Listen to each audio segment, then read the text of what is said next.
আমার ব্যক্তিগত অভিমত হচ্ছে আদালতে কখনোই যাওয়ার সময় কখনোই কাউকে আক্রমণ করা উচিত না, কোনোভাবেই সমর্থনীয় না।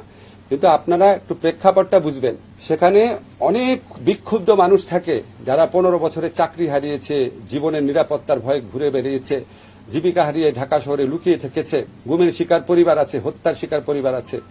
এখন মানুষের এত ক্ষোভ, এত ক্রোধ, এই ক্ষোভ ক্রোধের কিছু বহিঃপ্রকাশ ঘটে।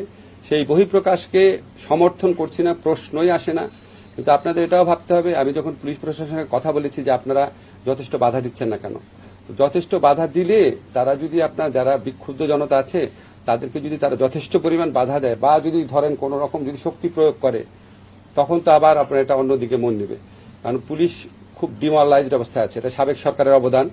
তারা পুলিশকে এমন একটা গণশত্রু বাহিনীতে পরিণত করেছিল যে পুলিশ সাহস করে তাদেরকে বাধা দিতে পারে না, বলে স্যার আমরা বাধা দিতে, বলে তোরা তো ওনার নাম ধরে বলে তার পুলিশ, এটা বলে তাদেরকেই মারতে আসে। আমি যেরকম শুনেছি আপনাদের বললাম।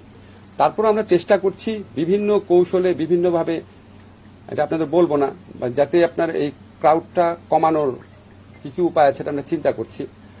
আমি ব্যক্তিগতভাবে 2-3টা বড় দলের সাথে কথা বলেছি যে প্লিজ আপনাদের যদি কর্মী টর্মী থাকে ওনাদেরকে থামানোর চেষ্টা করেন। ওনারা বলেছে ওনারা যথেষ্ট ক্লিয়ার, ওনাদের ইনস্ট্রাকশন আছে।